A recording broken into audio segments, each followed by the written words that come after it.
Bismillahirrahmanirrahim. Alhamdulillahi rabbil alamin. Wassalatu wassalamu ala sayyidina Muhammadin wa ala alihi wa sahbihi ajma'in. Allahumma inna nastahdika li arsyadi amrina wa zidna ilman yanfa'una. Qala al-imam al-muallif rahimahullah wa nafa'ana bihi wa bi barakati ulumihi wa ghafara lahu wa li masyayikhihi wa li masyayikhina amin.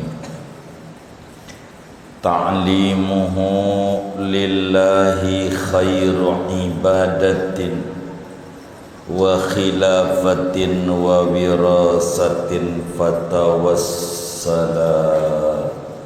Betul ya? Halaman 34. Ta'limuhu, adapun mengajarkan ilmu, lillahi, semata-mata niatnya karena Allah, khairu ibadatin, yaitu sebaik-baiknya ibadah, wa khilafatin, dan sebaik-baiknya kekhalifahan, meneruskan ajaran Nabi, wa wirasatin, dan sebaik-baiknya warisan, fatawassala, maka jadikan jalanlah olehmu akan mengajar itu. Wallahu a'lam bissawab. Segini aja. Saudara-saudara sekalian, sesudah kita mengenal bagaimana perilakunya imam-imam mujtahid, dan kita mengenal keagungan ilmu tentang ulama akhirat, ciri-cirinya, ulama dunia, ciri-cirinya, maka malam hari ini kajian kita berbicara fadilatut ta'lim, nilai keutamaan mengajarkan ilmu. Saudara, yang disebut orang alim bukan kiai, biar ngerti. Yang disebut orang alim itu bukan kiai, tapi orang alim itu orang yang punya ilmu, dalam artian saudara ini ngerti bab wudu, seumpama bahwa fardu wudu ada 6 umpamanya, tahu datu satu-satunya sampai 6, itu namanya saudara ini orang alim tentang wudu. Begitu fardu wudu. Kalau saudara tahu tentang batal-batal wudu, jumlahnya ada sekian, ada 5 umpamanya, tahu satu-satu, namanya saudara ini di mata agama orang alim tentang batal wudu. Saudara tahu sholat, rukun sholat, batal sholat, sunnah sholat, tahu, namanya saudara tuh orang alim tentang sholat. Kalau saudara tahu banyak, namanya saudara alamah, tahu banyak ilmu Begitu. Jadi alim tuh bukan kiai ya, kiai. Kita juga asal ngajinya diingat-ingat, tahu. Kita juga dalam bahasa agama disebutnya orang alim. Begitu. Orang alim tuh orang berilmu. Enggak semuanya. Satu ilmu namanya disebut orang alim. Orang kampus menyebutnya sarjono. Apa namanya? Sarjono. Skripsi timbang atu. Metode pembelajaran di Masjid Istiqomah. Jadi sarjana. Gitu doang. Hah? Iya, begitu. Jadi skripsi penelitian alim tuh begitu. Enggak semuanya. Enggak. Begitu. Dampak negatif perekonomian Indonesia disebabkan kenaikan dolar. Sarjana ekonomi. Gitu doang. SE gitu.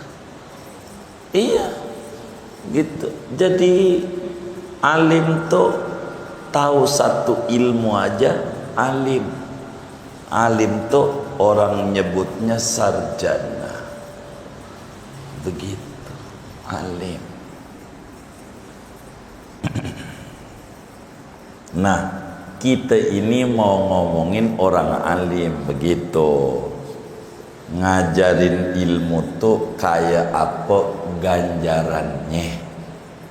Jadi dengan ini nih kawan-kawan yang ngaji nih, khususnya malam Jumat nih, saya berharap nih ngaji nih niatnya dari sekian banyak niat, salah satunya niat ngajinya untuk ngajarin lagi. Begitu. Ini rumus agama. Kalau ngaji tuh niatnya untuk apa? Ngajarin lagi. Begitu tuh. Ini penting. Kalau saudara ngajinya niatnya yang penting ngegugurin kewajiban. Emang ngaji tuh biar kita gugur kewajiban maka kalau yang ngajinya niatnya menggugurkan kewajiban, duduk di majelis sambil ngangguk-ngangguk, yang kata guru kayaknya paham gitu, dilihat lagi ada yang netes, kata guru kayaknya terharu, dilihat lagi netesnya bukan dari mata, dari mulut, ngeces. Itu namanya ngaji ngegugurin kewajiban. Asal ngaji, asal ngaji. Beda orang kalau ngajinya niatnya mau ngajarin. Ngajarin tuh mau nyebarin lagi, maka dia ngajinya konsentrasi, ngajinya diperhatikan, ngajinya dia dicatat, sebab nanti mau ngebilangin lagi biar ada pegangan. Itu namanya ngaji niatnya mau ngajarin lagi. Enggak mesti buka majelis, di gardu juga jadi, di tempat mancing jadi, di air petra jadi. Ngaji enggak mesti harus di masjid. ama temen nongkrong bilangin jadi, tapi kita punya dasar begitu. Namanya ngaji niatnya buat ngajarin lagi. Dua niat ini, ngaji niatnya ngegugurin kewajiban, ama satu lagi niat ngajinya untuk ngajarin lagi, maka metode dia bakal berbeda.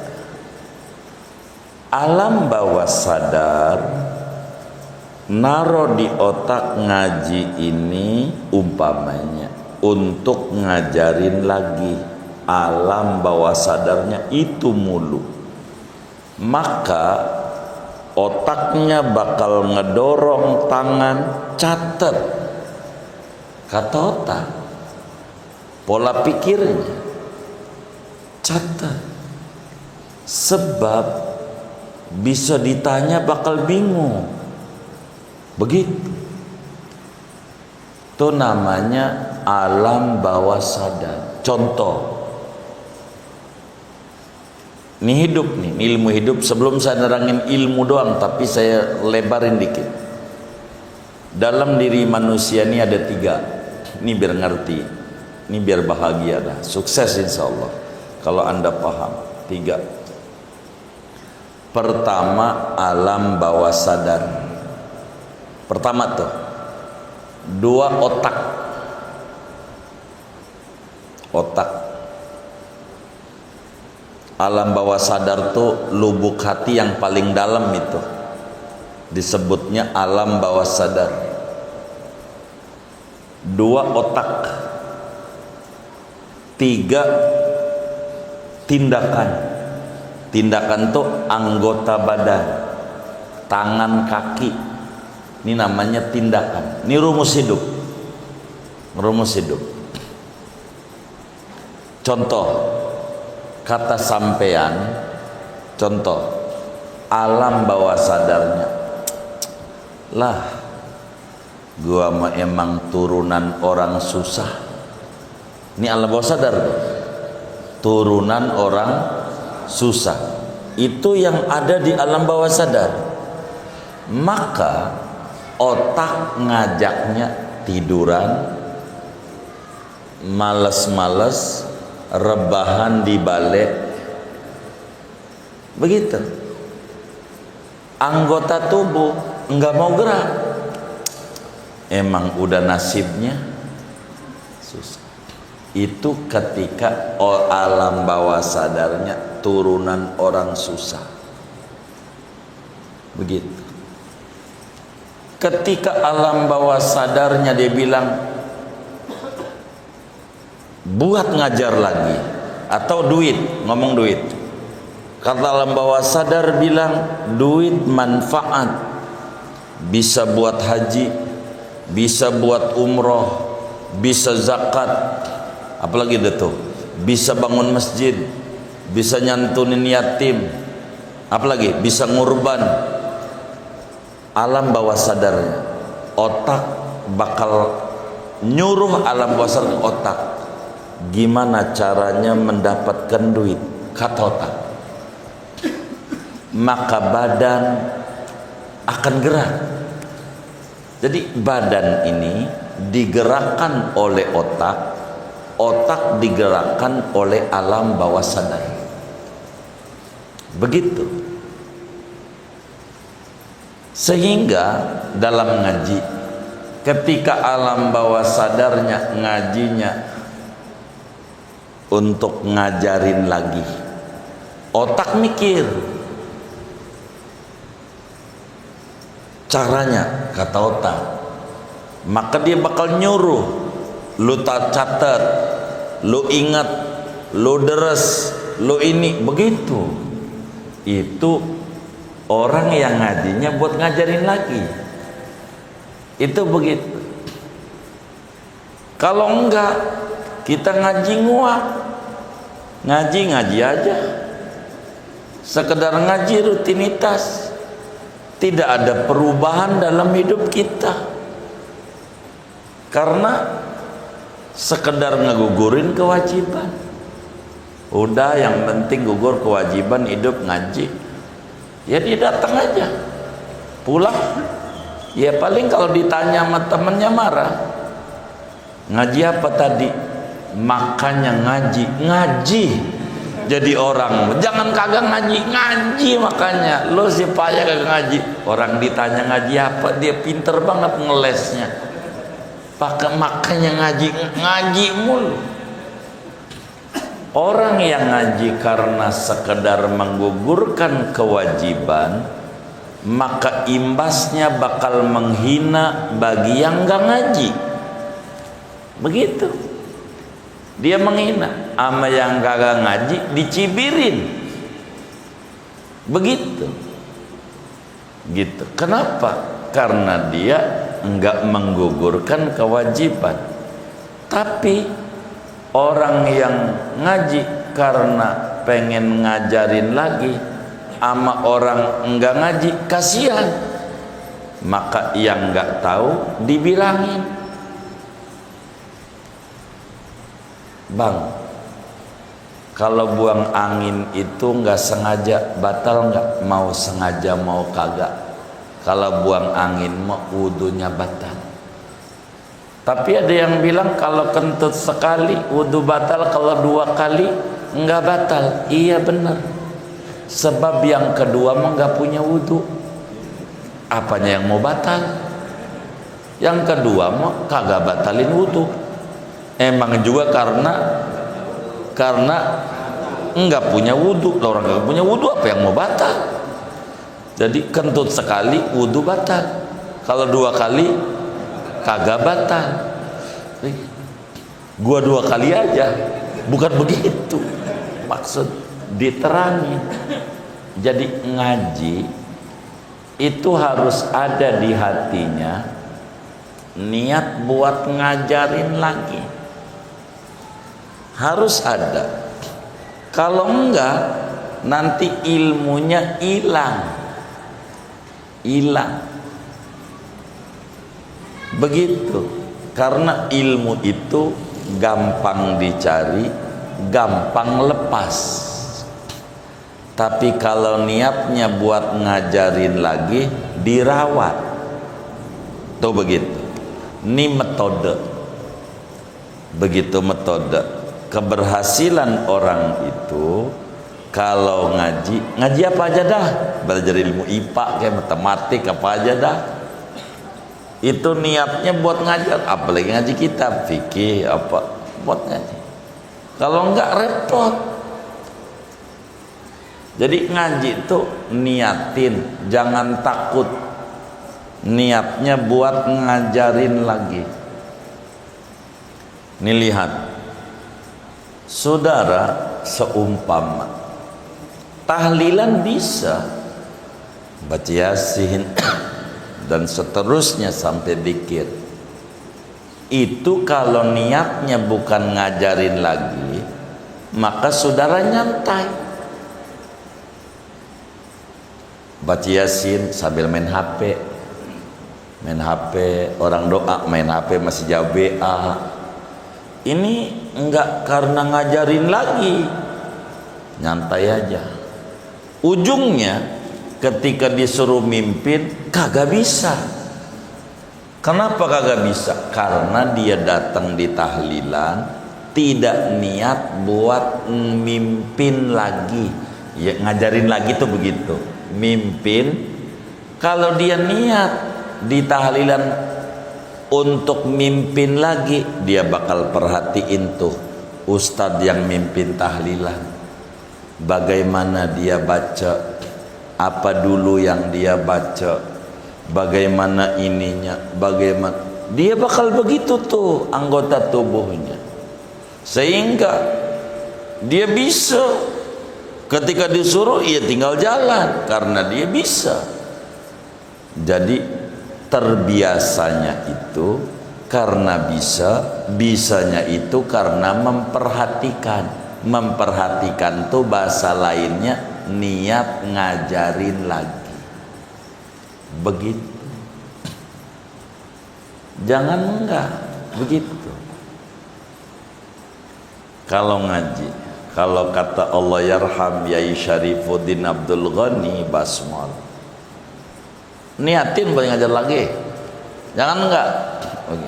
Kalau begitu tuh bakal dicatat apa aja, apa karena beliau pakar hadis, apa hadis sahih, kriterianya ada 5, kudu ittisal fi sanad, kudu tulis. Kalau kagak ditulis, nguap ilmunya, begitu. Namanya ngaji betul. Nih kita niatnya buat ngajarin lagi, lah kagak punya murid, kagak ada berangkat tuh ngajarin diri, begitu. Karena niatnya buat ngajarin lagi, ya muridnya dirinya aja, begitu. Ntar juga ada, begitu. Kalau enggak niat ngajarin lagi, enggak diperhatiin. Jadi sekedar terbiasa doang. Ketika dia mau mimpin, dia bingung mau mimpin tahlil, dia bingung. Udah baca Abdul Dzikri la ilaha illallah, la ilaha, dia bingung lama-lama. Ini berhentinya bagaimana ya? Berhentinya begitu.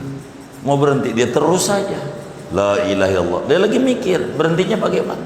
Akhirnya dia tepuk tangan. Itu zaman tepuk tangan. Waduh, zamannya pada ikut tepuk tangan. Ini gimana lagi nih? Karena dia lupa gimana itu nutupnya, begitu. Gara-gara kagak diperhatiin. Jadi apa aja juga kudu diperhatiin. Kalau enggak repot. Itu begitu. Inilah pentingnya. Begitu. Namanya ngaji buat ngajarin lagi. Kita pengurus masjid. Ini pengurus masjid. Kalau bener, ini saya ajarin nih. Ini ilmu. Saya banyak ajarin. Kita jadi pengurus masjid yang cerdas.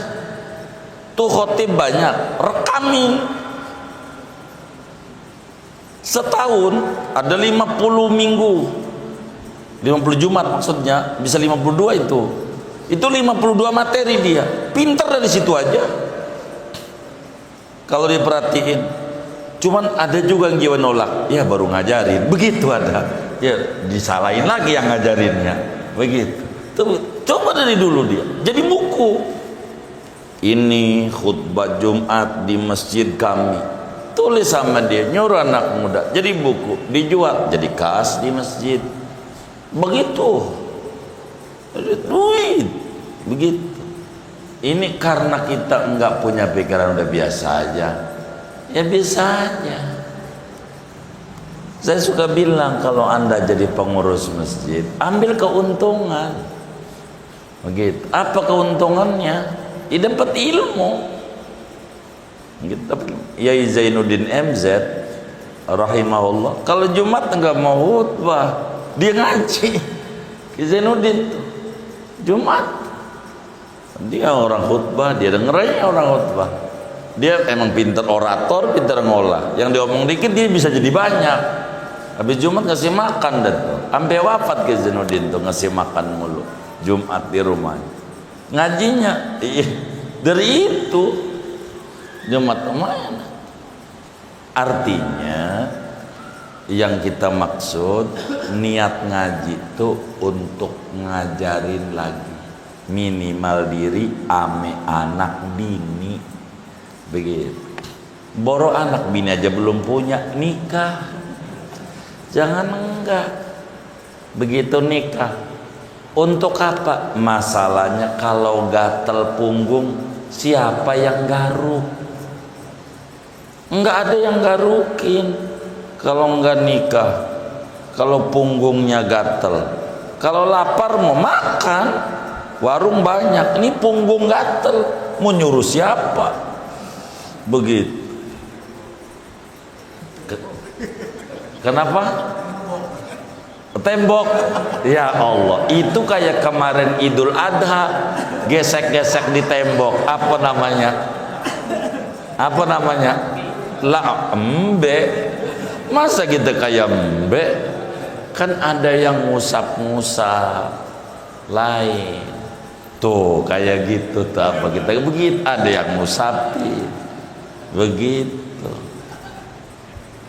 Nih balik ngaji kita apa fadilahnya ngajar ilmu. Ini materi kita. Kata yai kita, ta'limuhu lillahi khairu ibadatin. Orang yang ngajarin ilmu, keuntungan terbesar tiga. Tuh begitu. Orang ngajar tuh ilmu apa aja. Saudara bisa masak, ajarin masak. Saudara bisa bengkel, ajarin bengkel. Apa aja, jangan takut. Begitu. Keuntungan mengajar ilmu tuh yang terbesar tiga.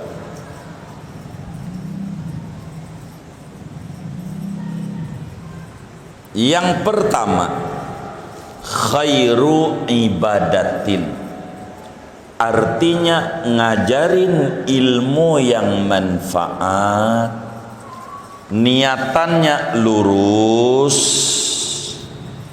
itu ibadah paling tingginya ibadah.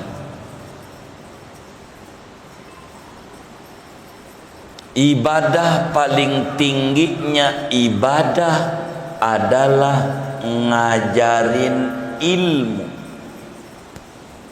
Makanya ketika Nabi kita Muhammad sallallahu alaihi wasallam ditanya oleh sahabatnya, Nabi,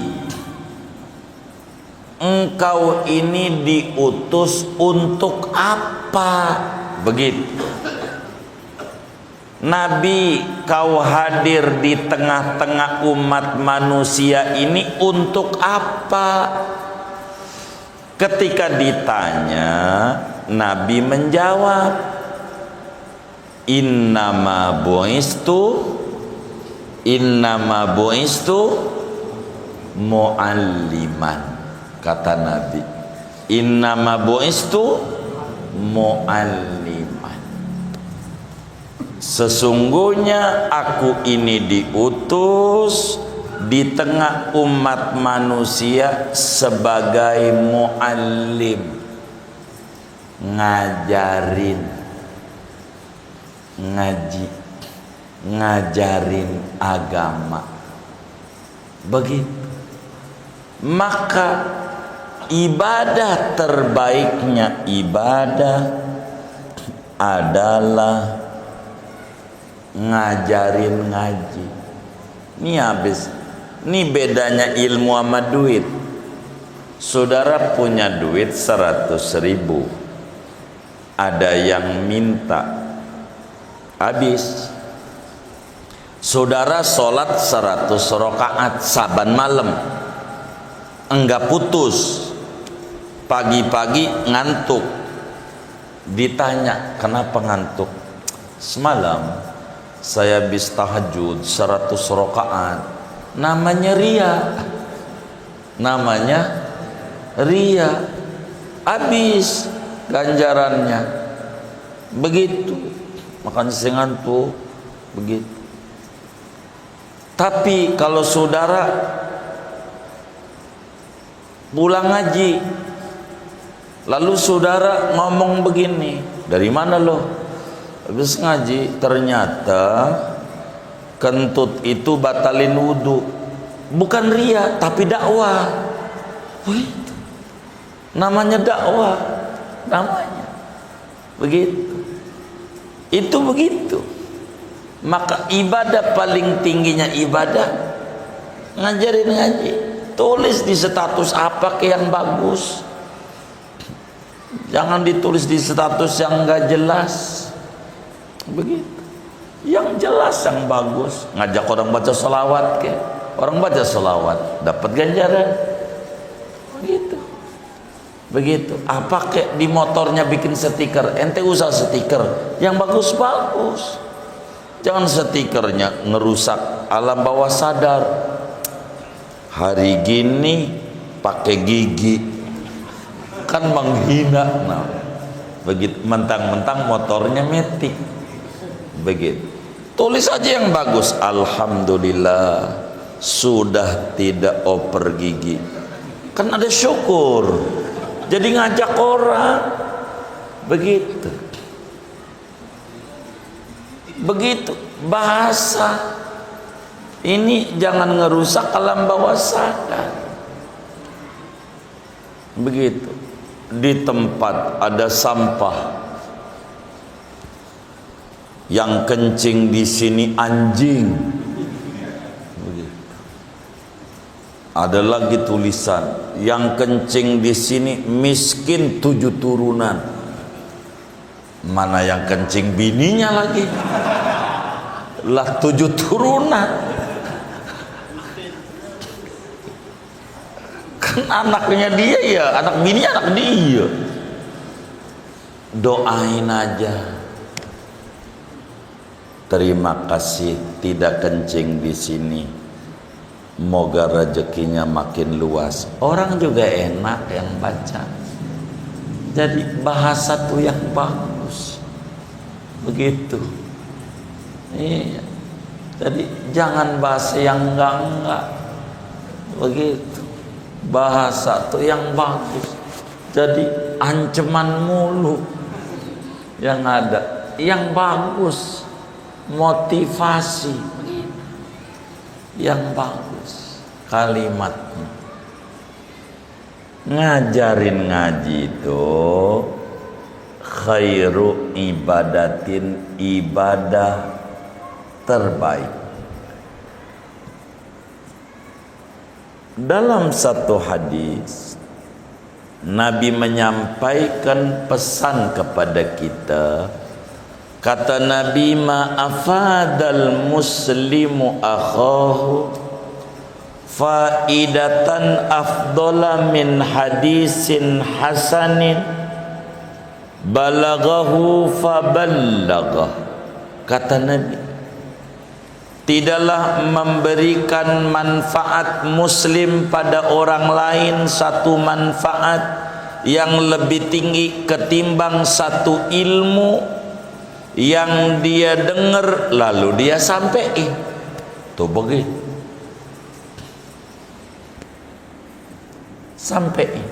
Sampai Imam Ali dibilangin begini, ya Ali, la an yahdiyallahu bika rajulan wahidan khairun laka min humrin na'am. Ali, orang jadi ngerti satu doang, gara-gara kamu bilangin jadi paham tuh orang, itu ganjarannya lebih gede dibanding ente sedekah unta merah. Kalau sekarang namanya Lamborghini. Ngajarin satu orang ngerti alif, bagus. Begitu, enggak apa-apa. Ada orang pengen belajar ratiban, ajarin. Orang pengen belajar tahlilan, ajarin. Jangan takut. Ajarin. Begitu. Ngajar itu ibadah terbaiknya ibadah. Enggak ada lagi. Kenapa? Karena ibadah kerjaan para nabi dan para rasul taklim, tabligh. Tabligh itu ya menyampaikan ajaran. Cuman beda antara tabligh sama taklim. Beda. Supaya kita tahu tuh. Ama Mau'idoh Hasanah kan sudah tulis tuh, tabligh akbar. Kalau kita tabligh, taklim, Mau'idoh dia juga. Enggak. Beda. Kalau tabligh enak kek, enggak enak kek, bilangin. Itu namanya tabligh. Hei, mabok neraka. Ya tabligh begitu. Tabligh itu beresiko. Maka kayak macam Habibana Rizik hafidahullah, ancaman mulu. Habis tabligh, mau pahit kek, mau manis kek, bilangin. Itu namanya tabligh. Nabi begitu. Kalau pahit ya pahit, kalau manis ya manis, nggak ada dimanis-manisin. Begitu. Itu namanya tabligh. Pelacur ya pelacur, nggak PSK dimanisin. Tabligh ya kagak, apa adanya. Itu namanya tabligh. Kalau taklim banyak pertimbangan. Kalau taklim maka kagak dimusuhin. Ente nih corona ngaji boleh sama pemerintah, nggak dibubarin. Kita aja ngaji aja sama kawan-kawan tuh, nggak diomelin, ngaji. Tapi ente ngadain tabligh akbar, padahal orang 10 doang, kagak boleh. Ngaji orang 100 boleh. Karena kalau tabligh bakal ngomong ini begitu. Tuh begitu. Taklim mah edukasi, ngomongnya yang halus. Ente nih bukan bodoh, cuman kurang paham. Ya kurang paham itu ya bodoh sebetulnya. Bahasanya halus. Itulah namanya taklim. Ya. Taklim mau halus cara ngomongnya tuh. Taklim. Kalau tabligh dar begitu. Tuh tabligh. Apa yang Allah suruh sampein walaupun pahit. Begitu. Sampein walaupun pahit, enggak, itu tabligh, bukan taklim. Jadi taklim itu ibadah paling tingginya ibadah. Begitu. Paling tingginya ibadah. Taklim.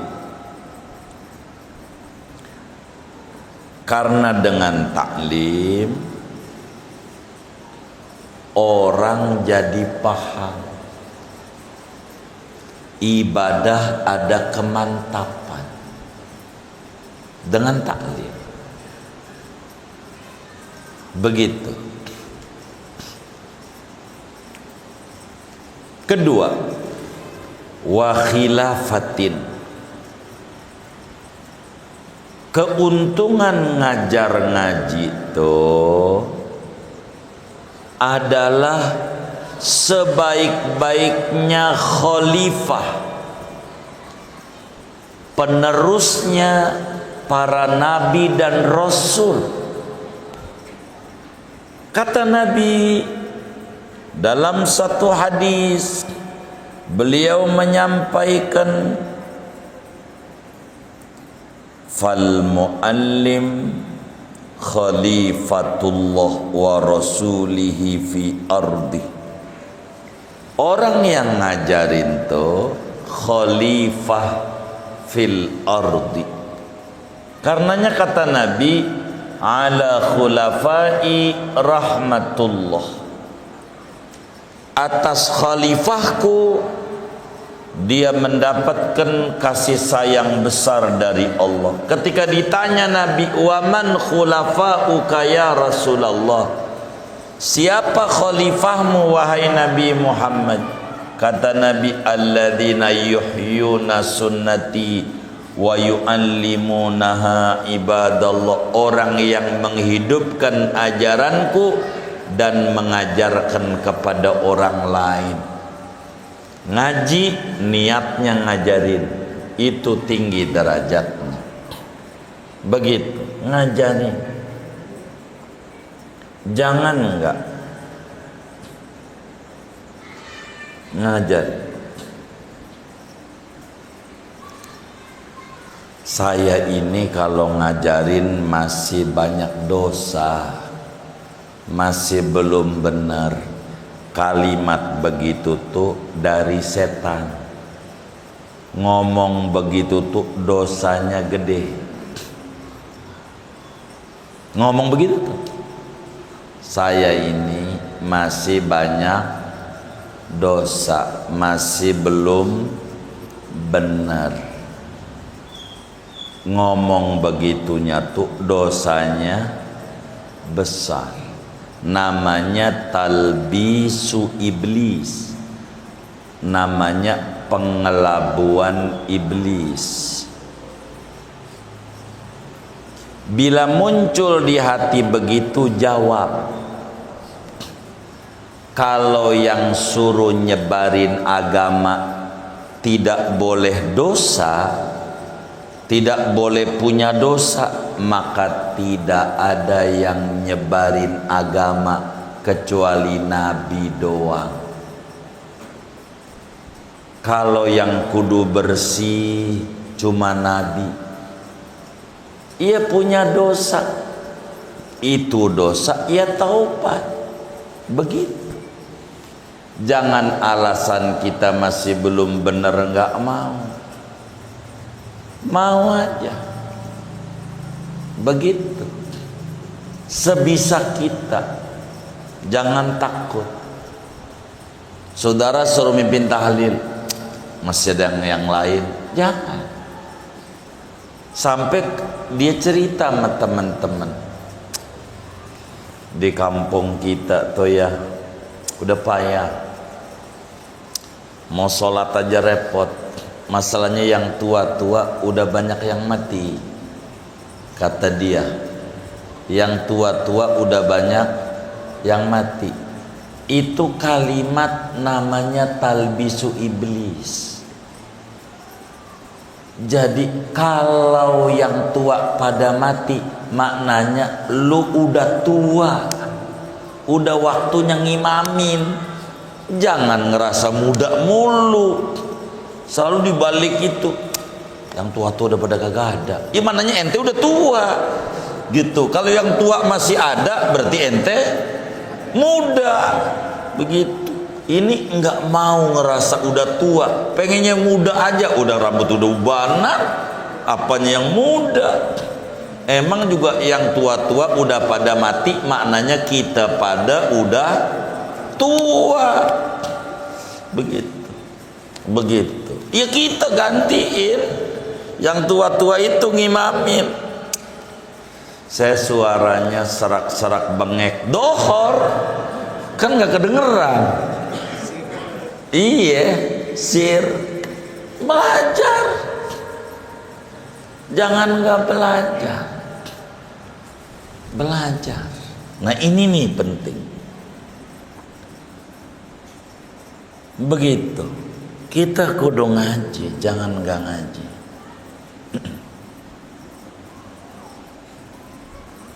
Yang ketiga,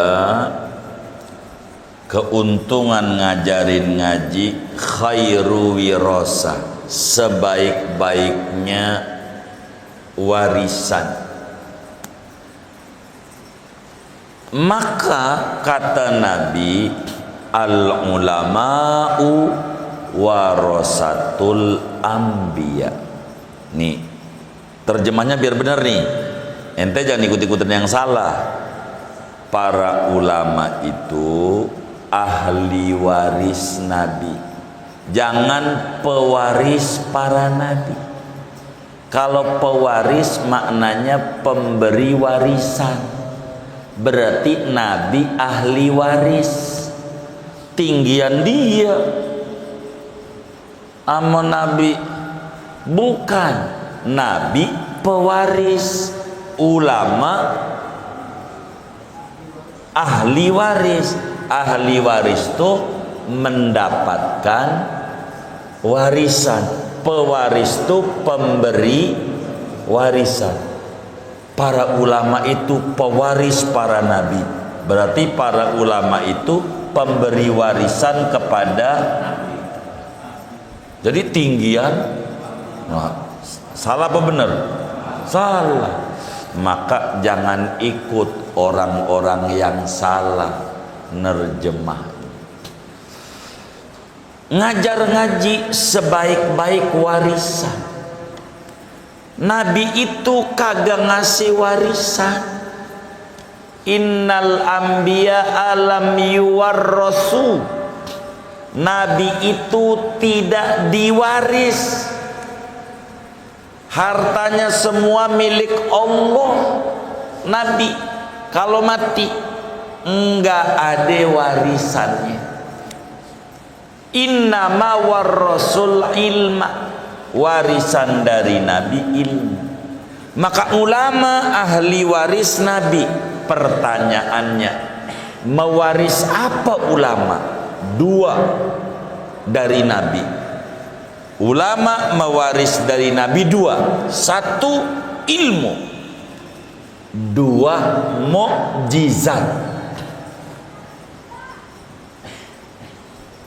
Dua, mukjizat. Itu diwaris. Yang berubah menjadi karomah. Jadi perkara luar biasa. Kalau di Nabi namanya mukjizat, kalau di wali-wali namanya karomah. Kita ambil satu. Begitu.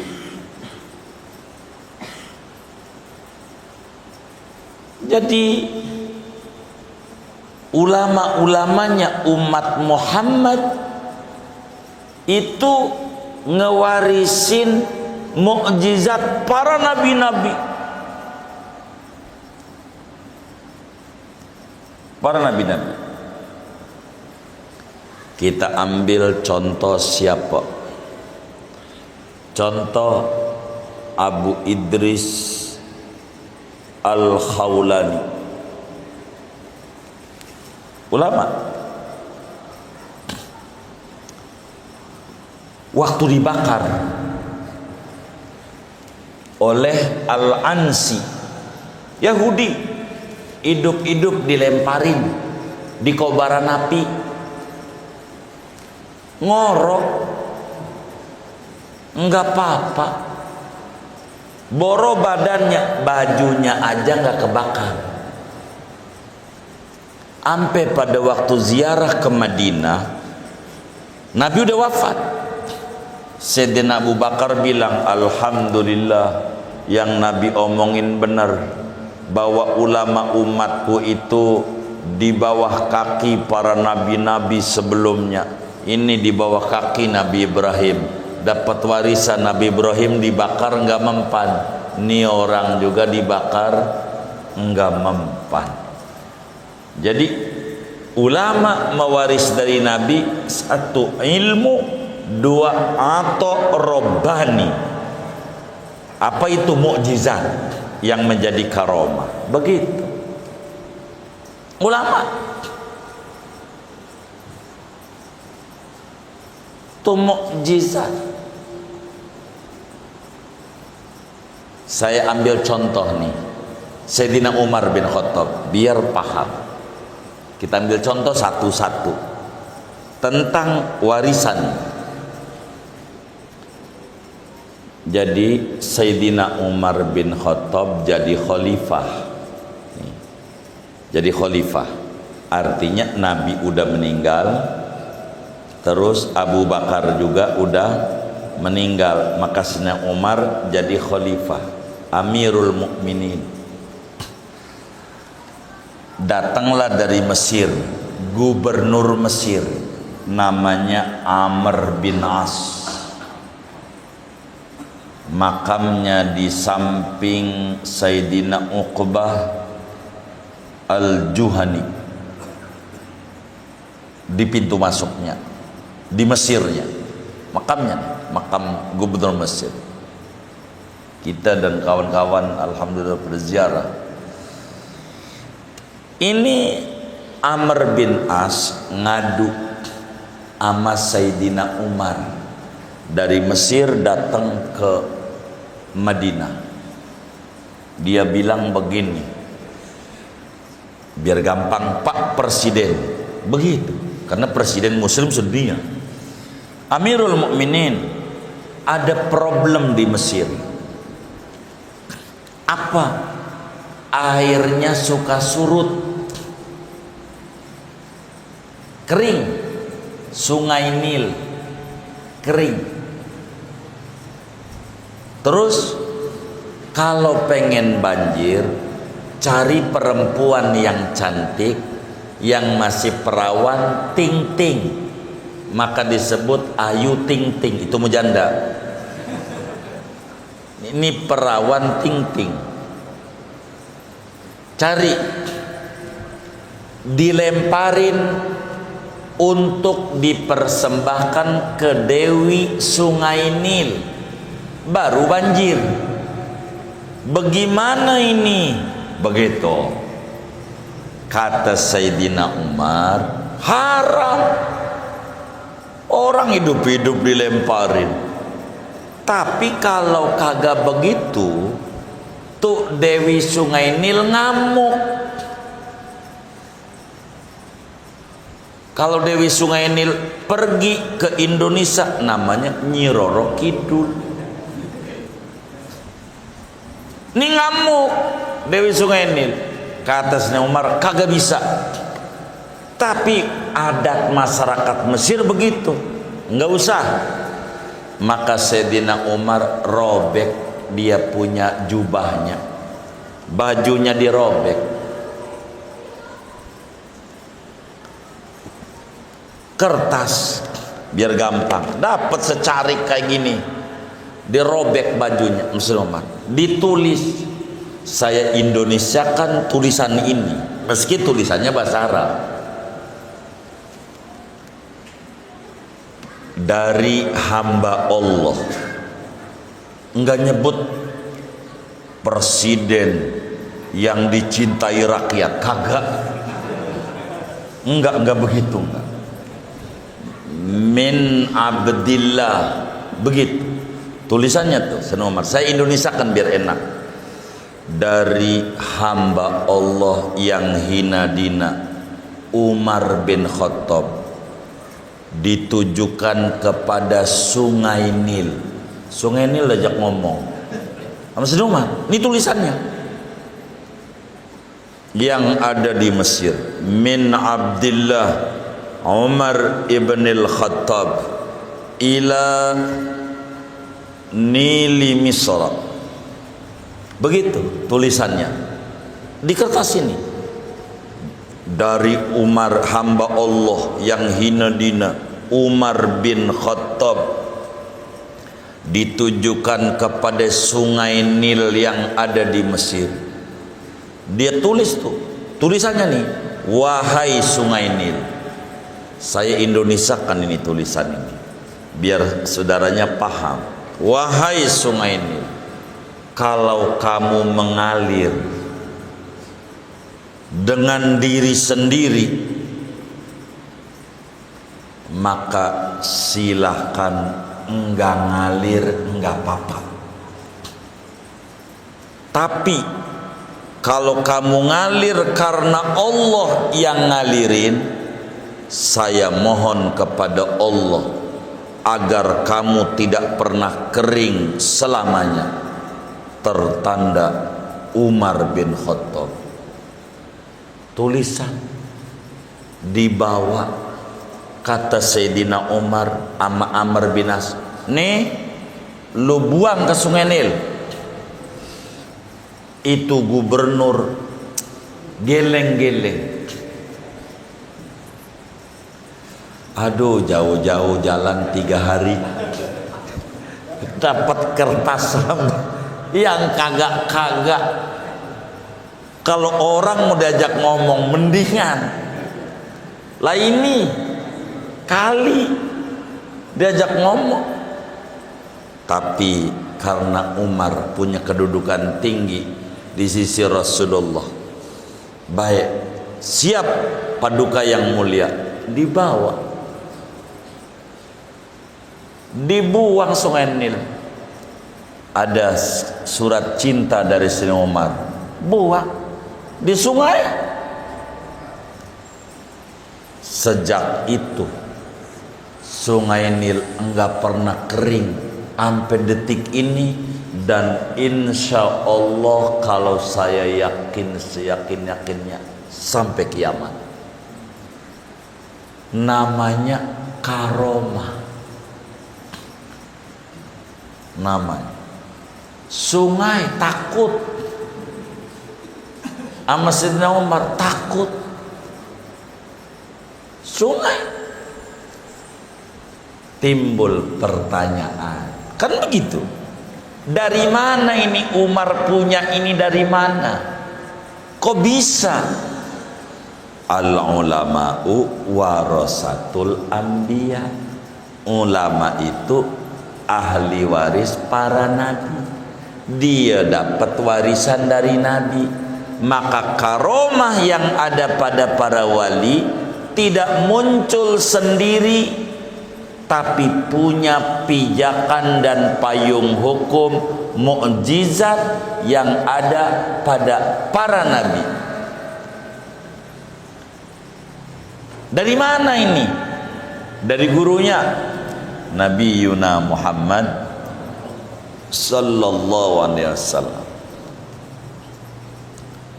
Nabi waktu datang ke Madinah, pertama kali injak Madinah hari Senin tanggal 8 bulan Rabiul Awal. Nabi baru nyampe Madinah sehari Senin, Selasa ada yang ngadu sama Nabi di Kuba. Ya Rasulullah, kami ini punya sumur.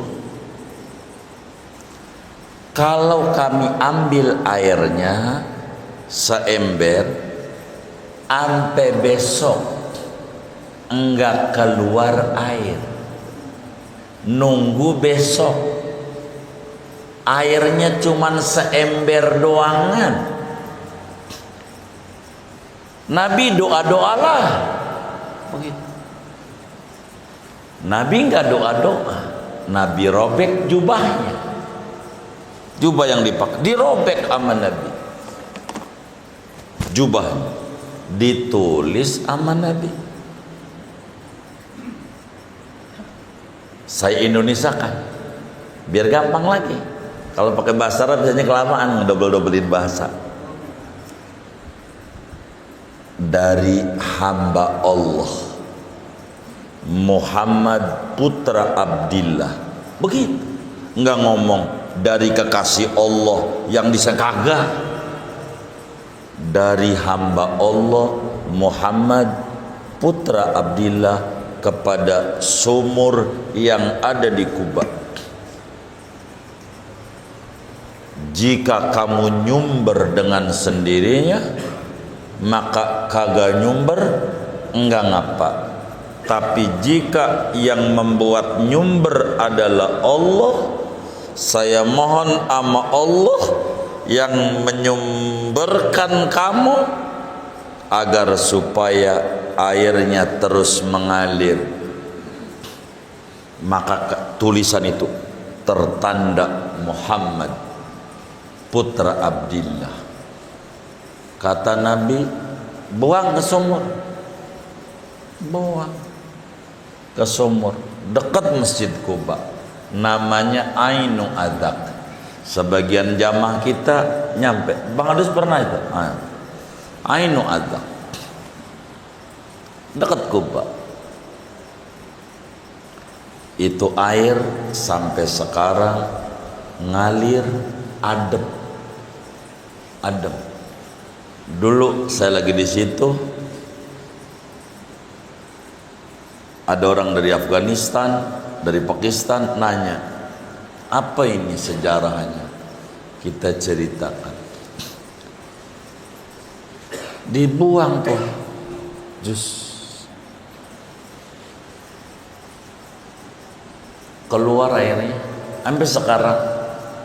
Apa yang ada pada Umar punya sambungan dari Nabi, emang juga ulama ahli waris para nabi. Yang diwaris bukan saja ilmu tapi karomah. Kalau di Nabi namanya mukjizat. Maka ngajar sebaik-baiknya warisan. Ngajar aja apa kek. Ini saya mau dongengin secara umum biar jangan dikata ngajar ngaji aja. Takut sampai ini banyak kebisaan. Sayanya nggak paham kehidupan di rumahnya apa sampean. Ada yang bisa masak, saudara, ada yang belajar masak.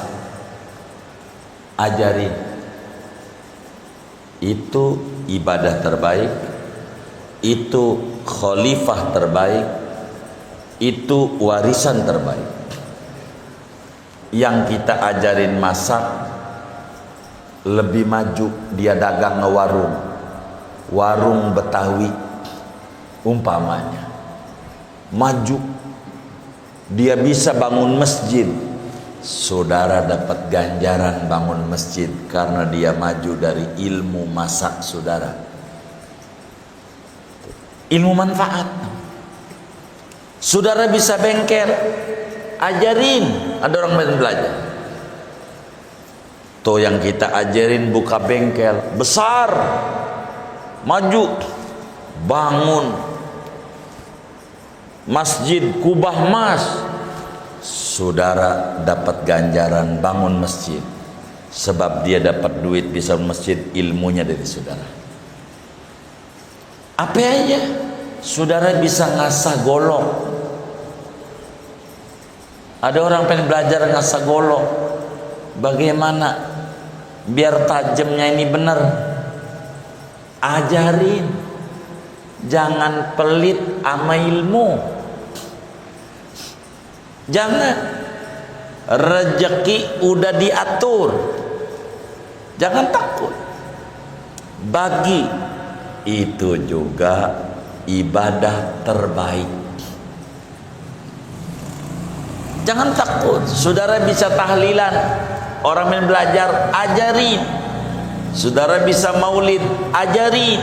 Saudara bisa apalagi ratiban, ajarin. Apa aja, jangan takut. Tapi kalau yang gak manfaat jangan. Abang kan dulu mantan maling, jadi ajarinlah masa ilmu-ilmu nyolong itu jangan. Itu nanti dapat warisan dosa. Dia yang nyolong kita. Jangan ilmu itu mah. Ini yang baik-baik, ajarin begitu. Ajarin, jangan nggak ajarin. Maka keuntungan terbesar bagi orang yang punya ilmu tuh bila dia ngajarin. Sebab ngajarin ngaji ibadah terbaik, penerus terbaik, dan warisan terbaik. Namun ilmu pelan-pelan kita amalin yang kita bisa. Ilmunya kudu diamalin yang kita bisa. Amalin dikit-dikit begitu, baru sebarin. Kemudian kudu sabar. Kalau ngajar ngaji, saudara udah ngajar, kudu sabar. Begitu. Kenapa? Belum dikatain pret kayak begitu mimpin tahlil, kita langsung ngedon, dikata pret. Jangan, maju terus, jangan mundur. Orang begitu namanya mental kerupuk, kena angin dikit melempem. Jangan, maju, enggak apa-apa, maju, jangan takut, enggak apa-apa. Begitu. Ente belum bener, saya aja belum bener, ngapa ngajarin? Ente yang bener kagak ngajarin, bisanya nyalain mulu. Begitu. Ajarin, jangan nggak ajarin, ajarin, belajar. Jangan takut, jangan. Karena ilmu itu kepengennya diajarin, dan kita kudu sabar. Orang yang memberi nasihat itu bener aja disalahin, bener aja begitu. Ngaji mau ngaji tuh amat tuh kiai, tapi kiainya diomongin mulu sama dia. Itu kudu sabar. Emang begitu. Kurang ajar. Dia ngaji sama gue dikatain mulu sama dia. Gue gedak najong banget orang, najong. Ya, emang udah begitu. Ya diomongin, ya biarin. Pak Ustadz ini diomongin sama muridnya, pasti masih hidup, belum ke tanah kusir. Kalau udah ke tanah kusir dia diam. Bener nggak? Udah begitu aja. Hidup tuh begitu. Orang ngomongin, ya biarin lah. Begitu. Gua heran sama dia. Ngaji mau ngaji tapi ngomongin gua mulu. Iya. Kudu sabar. Kudu sabar. Emang ngajar ngaji begitu. Ngajar ngaji begitu. Begitu. Ngajar ngaji. Kudu sabar. Kudu sabar. Sabar. Ya Allah, kalau ngomong sabar, Hadratus Syekh Muallim Sabiadani, ada banyak cerita lucu karena saya ini demen nanya sama guru tuh buat pengalaman hidup. Jadi sambil mijitin kalau Senin Muallim tuh demen ngederesnya ikhya mulu. Senin di ruang perpustakaan di kursi males tuh kita deketin, pijitin kakinya gitu. Kalau Senin pagi masih suka mutola'ah ada di samping, kita paranin, nanya ada nggak cerita-cerita ngaji tuh Muallim tuh yang kayak lucu. Jadi ada, kata Muallim, ada jamaah begini, Muallim saya ini pengen sedekah sama Muallim 5.000 tapi duitnya 20.000 nih, jadi minta kembalian 15. Coba ente kalau ente jadi kiai begitu, pikirin sama ente. Ada tuh begitu. Ini jamaah pondok Pinang bukan ini ya. Tuh begitu tuh. Itu Muallim, ini cerita dari Muallim. Ini banyak cerita-cerita lucu. Saya itu suka orangnya apa ya, demen nanya sama guru. Jadi kata Muallim, minta kembalian. Kata Muallim, enggak usah kalau nggak ada. Orang udah niat, jangan.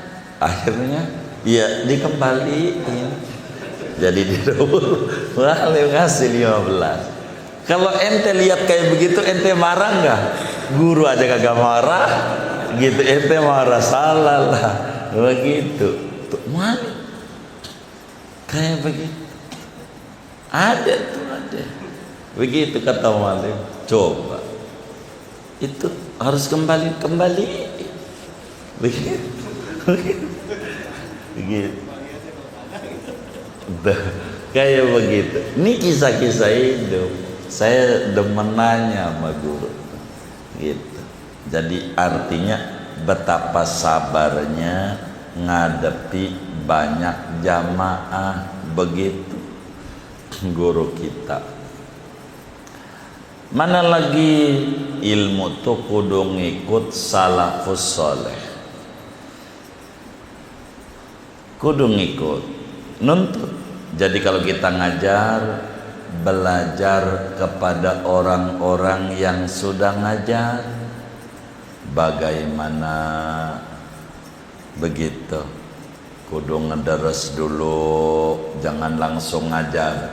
Kitab tuh dibaca, walaupun bisa adab ilmu namanya, dideres, diulang-ulang.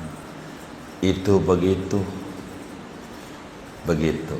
Maka saudara Kalau bisa mah ajarin apa aja yang saudara bisa, itu aja.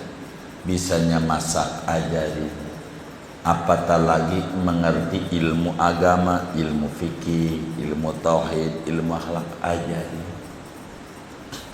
Penting minimal ditulis di status apa yang bagus-bagus tuh ditulis, jadi sehingga orang lain yang baca juga menjadi dapat ganjaran.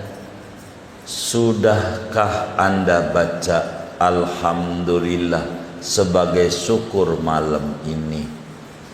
Orang yang baca juga alhamdulillah dapat ganjaran. Begitu. Itu mau ditulis. Yang baca status ini anjing, kata yang baca kurang ajar. Ya. Jadi bahasa tuh yang bagus-bagus, jangan yang gak bagus. Singkatnya, ajarin yang kita bisa, yang belum bisa jangan. Karena dulu juga mula-mula ngajar di Jakarta ini, kata mualim Syafiadani, mualim disuruh ngajar aja, kata mualim, wallahu a'lam, ngajar aja. Terus adain ruang tanya jawab, jangan enggak habis ngajinya. Terus bagaimana kalau orang nanya kamu jawab? Bagaimana kalau nggak bisa mualim, kamu jawab juga? Kitanya bingung, jawabnya gimana? Orang nggak bisa. Jadi saya nanya juga, jawabnya bagaimana? Jawab, saya belum bisa. Ini beneran kalimat ini, insya Allah nggak saya lebihin apa yang guru ajarin.